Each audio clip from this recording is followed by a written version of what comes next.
Hi friends, it's Andrea. Welcome back to episode 3 of the Sewspire Variety Show. I'm happy to be here with you today, and I thank you for joining me on this new adventure. The purpose of the Sewspire Variety Show is really to inspire you to create.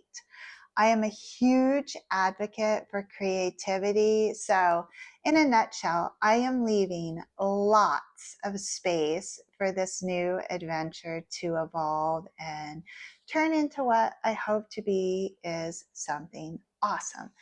So, this week here in the Chapman household is monumental. That's the best word for it. I have a lot of really exciting stuff happening this week. And today is Monday when I'm recording this. And it is my only window of opportunity to sneak in a little bit of creativity and inspiration. So this episode is going to be a little different than the first two. My daughter Ashley, who I used to actually co-host behind the scenes here on Sewspire with, is coming to visit us, and she is bringing her daughter, my granddaughter Reagan, with her. So that is super exciting. We've actually set up a little nursery in our spare bedroom, so Reagan and Ashley will be super comfortable. So that's like huge news. Any of you that are in my inner circle over at Sewspire Studio 365 know really how much that means to me. But what is possibly even more exciting than their visit is the reason that they're coming. My daughter Megan, who graduated from college in December, has completed her training in the police academy. So I am just extraordinarily proud of her.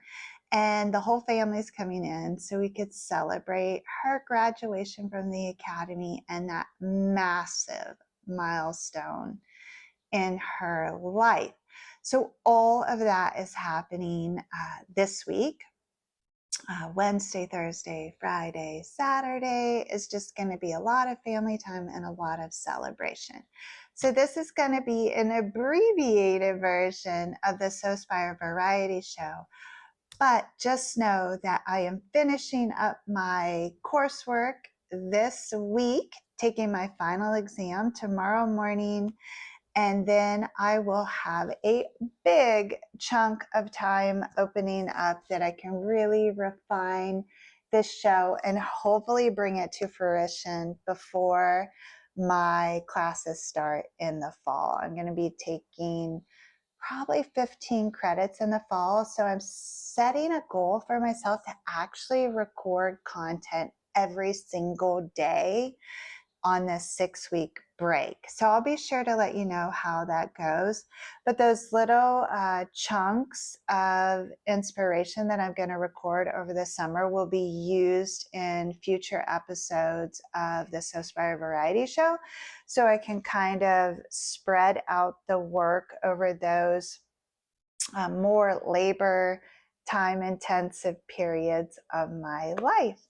And then I'll get another big break in January when the semester ends, and I'll do the same thing then, and then over spring break, and then next summer. So it's just a new system that I'm testing out, crossing my fingers that that works out. And then on top of that, my eldest son, who has been staying with us 3 nights a week while he commuted, has finally gotten a place up here in this area and moved out of our basement. So I can kind of expand a little bit. The studio that you're familiar with is actually in that doorway back there. There's a lot more light in here, and the sound is much better as well. So that will also help improve the quality of the future content that I create for you and make producing the Sewspire Variety Show much easier for me. So I'm not sure if this term has ever been invented yet, but I'm calling it a SEWCATION. That's what it feels like to me to sit out here in this clean, uncluttered space and sew. So this week's organization tip is to take just your sewing essentials. I only brought the machine, scissors, rotary cutter, and my cutting mat, and then my actual pattern pieces out here with me to sew in this clean, uncluttered space. So I'd like to suggest to you that you go find a peaceful, quiet corner in your own home that you maybe can sit and sew a while. So before we say goodbye today, I'm going to take you back in time into the Sewspire archives to make one of my favorite projects with you. So shall we get started? Okay, so for this project, you're going to need about a 1/4 yard of 54-inch home decor fabric, and then less than a 1/2 yard of 44-inch quilt weight cotton. And if you were really precise, you could probably get away with a 1/4 yard of the quilt weight cotton, but I don't want to stress anybody out. So if you're shopping specifically for this project, go ahead and purchase a 1/2 yard of the quilt weight cotton. And we are going to begin with the exterior of this project. The 2 side panels measure 6 by 6. And then the 3 body panels measure 6 by 12. They are backed with a lightweight fusible interfacing. You could do a midweight fusible interfacing as well. I went with the Pellon 808/809, and it just gives that fabric a little bit of body. And I really do like this print. It's really pretty. Okay, so we're going to use the modified T method, and the way that the modified T method works is you're going to take your front exterior panel and your 2 side panels, and you're going to position those side panels right sides facing on top of that front exterior panel, and you're going to align those side edges, and then using 3/8 of an inch seam allowance, stitch down the right and the left hand sides.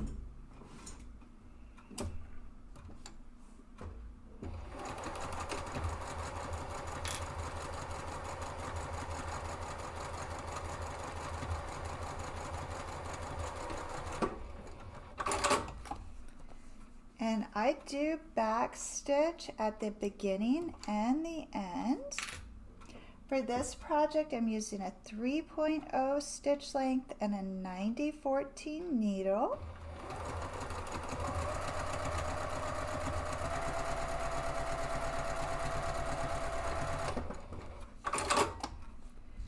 And that creates a 3-way folding panel, which you'll set aside for a few moments.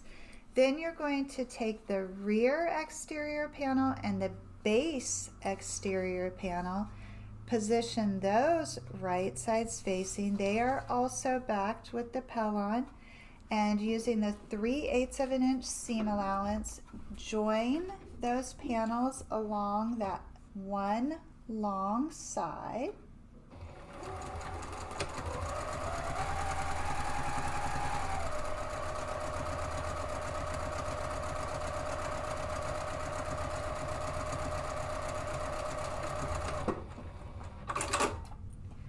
And that creates a 2-way folding panel. Then you're going to position the base panel on top of that tri-folding panel, and you'll be centering that base panel on the center of what will be the front panel. And then you're going to stitch seam to seam, which is different than end to end. You're just stopping right on that stitch line. You're starting and stopping right on the stitch line, just to be clear about that.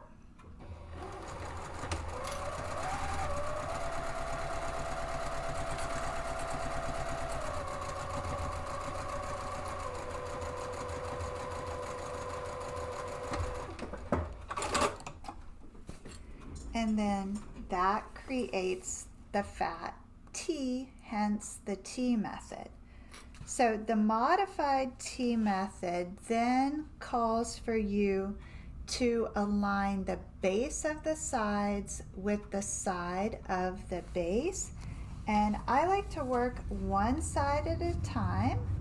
And so I just line up those edges and then I stitch again seam to seam.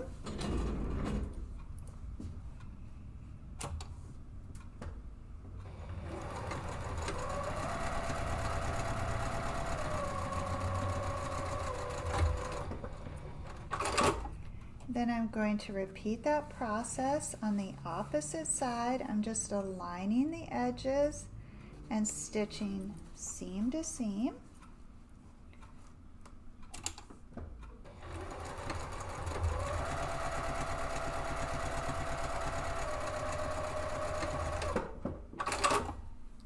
And now the stage is set.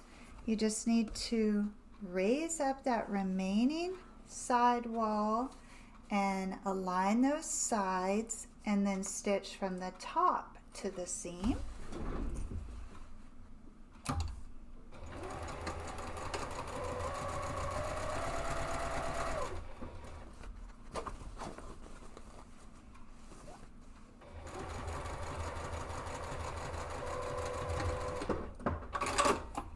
And you repeat that process for the last side.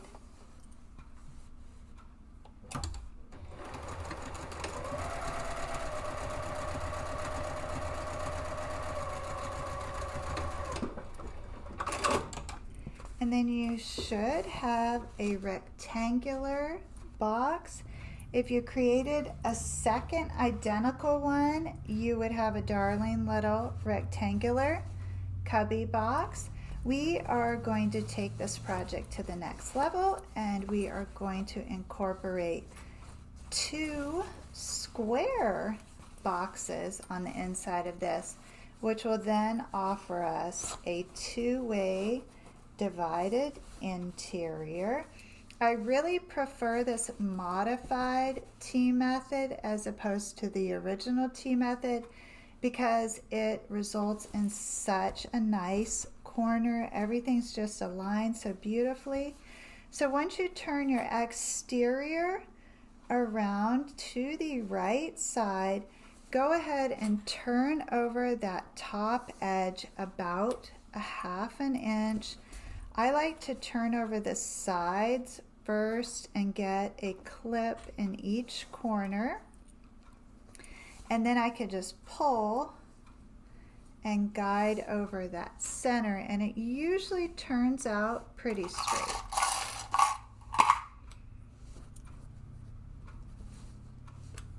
You also have the option of pressing that over if you would like.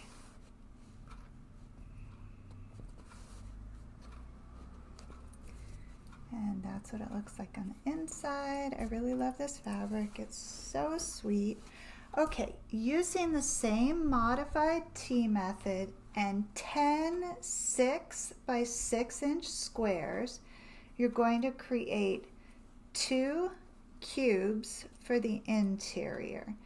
And these cubes are going to be left with the wrong sides facing out, and you're going to take that top edge and you're going to fold it over about 1 inch and then go ahead and press that nice and flat. I did not use any interfacing on my interior cubes. You certainly could use the Pellon 808 or 809. That would be perfectly fine, and I would say most sewing machines could handle that level of thickness. So you'd be totally fine with that. I just opted to not include interfacing on mine because I don't need this to be crazy stable. I just wanted it to stand alone when it's empty.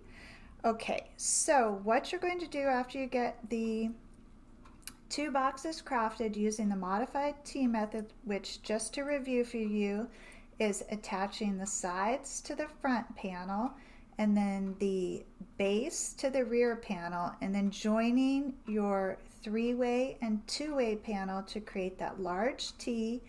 And then you're going to attach the base of the side to the side of the base and then raise up that remaining wall. Okay, and again, I have the design board which includes all of those steps. If you like to have something right next to you when you're working to take notes on and such. So we're going to go ahead and line these panels up, and we're going to match up those side seams so that we can keep this nice and straight. And I've selected this gorgeous little coral color print here, and it kind of has like rainbow scallops on it. It really looks nice with this home decor fabric. And so I'm going to fit this dual compartment inside of my exterior, and the same thing, I'm just going to begin on one end, and I'm going to line up the side seams first.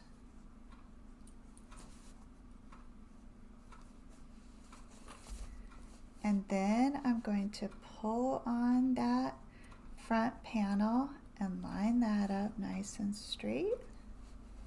And these clips are just absolutely wonderful for this project.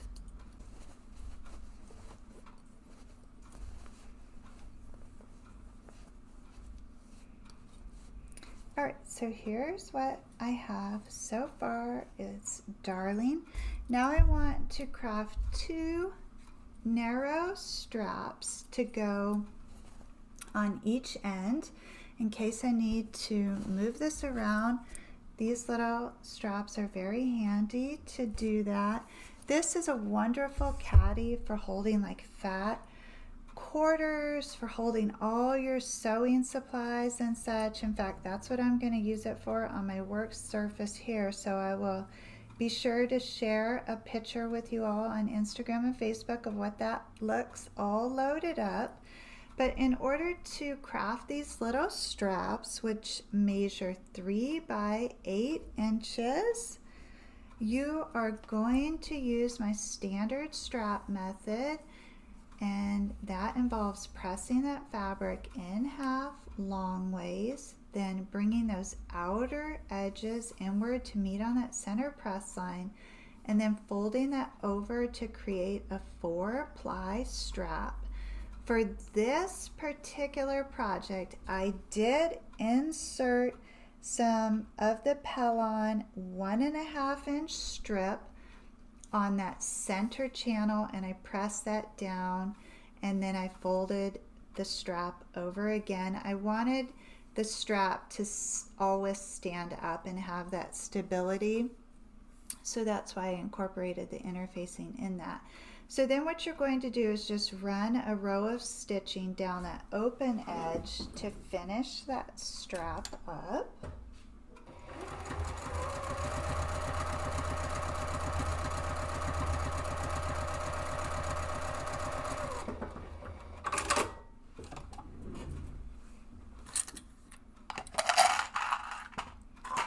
And these straps are going to get tucked in between the interior and the exterior on that side panel, and they are not going to be very far from that side seam at all, an inch at the most, because they are nice little short straps. So if you bump in an inch from that side seam, you should be just fine. You have some flexibility there if you want to adjust a bit, but it's just like a little finger handle there, so you can transport the caddy with ease. I like to put the stitching towards the outer edges of that. It's just a personal preference. I don't know that it really matters. And that's what that looks like. It's just so darling.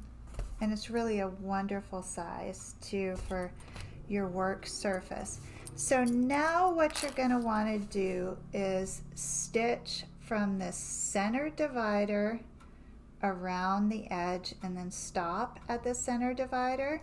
Then you're going to come to the opposite side and stitch around and stop. And then you will come in and stitch the center. I like to stitch the right side, the left side, and then the center so that I don't consume too much of my slack by stitching the center first. And I'm honestly not sure if in that original tutorial I may have had you stitch the center first, and I can see how that might cause this to kind of bow in a little bit. So we will compare the two after I'm done stitching here, but again, I do think it will be easiest to stitch the right side, the left side, and then the center. So I'm just going to position this right up on the machine deck and get in as close as I can to that center divider without overlapping that divider. And I'm going to line that right hand edge of my sewing foot with the top edge of the fabric, and I will back stitch, and then I'm just going to go nice and slow in a U shape.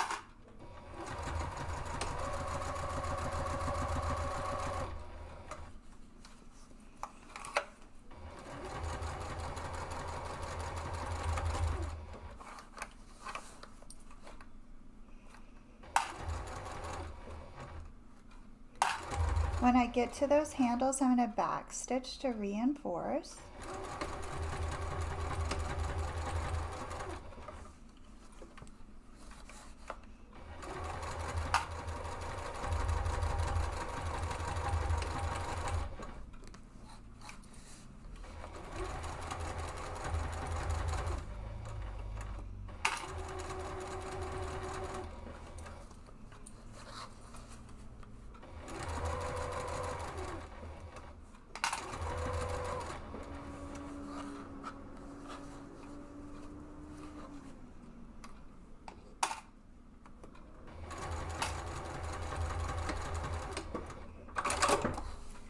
So I have the U all the way around the right hand side and my handle is secure.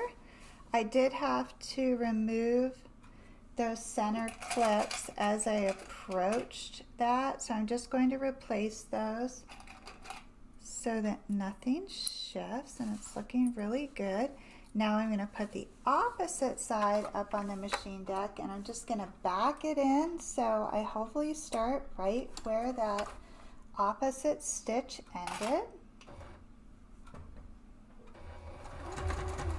And I'll just move really slow and go all the way around, take the time to reinforce that opposite handle.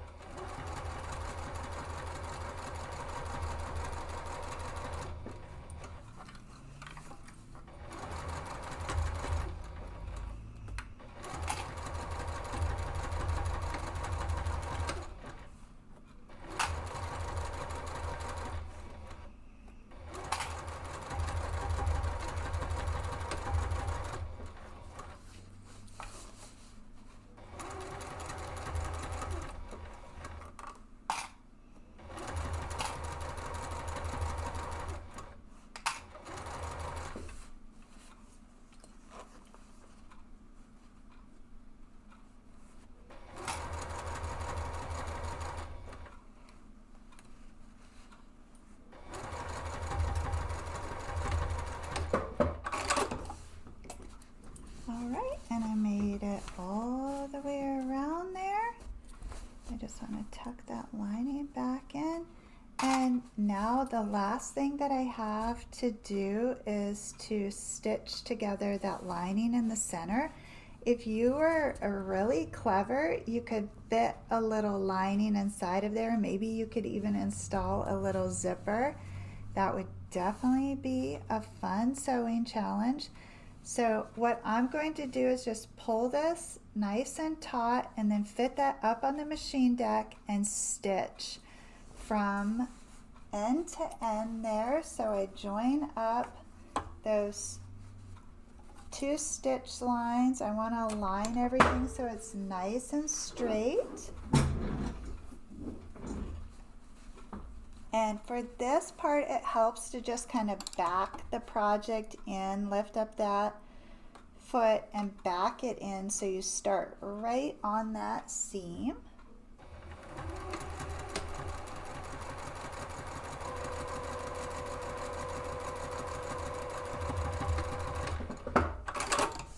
And then try to stop right on that seam because you don't want to overstitch there, or it is going to give it a little bit of a wonky shape.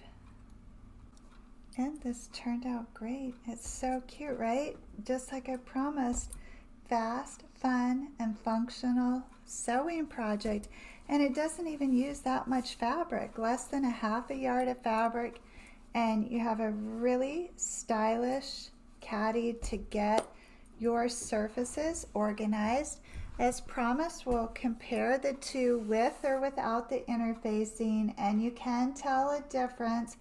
I personally do like it better with the interfacing, and it's so interesting because this used the exact same measurements, and this one is so much taller with the interfacing, so I must have folded over this top edge a lot more. I definitely like it taller, and I really love my new fabric choices as well. So I hope you enjoyed the project, and we'll go ahead and give this video a thumbs up if you did. If you haven't had a chance yet, I'd like to invite you to subscribe to the channel as well. As always, please know the creative genius in me will be celebrating the creative genius in you. Have a beautiful week, everyone. Thank you so much for sewing with me.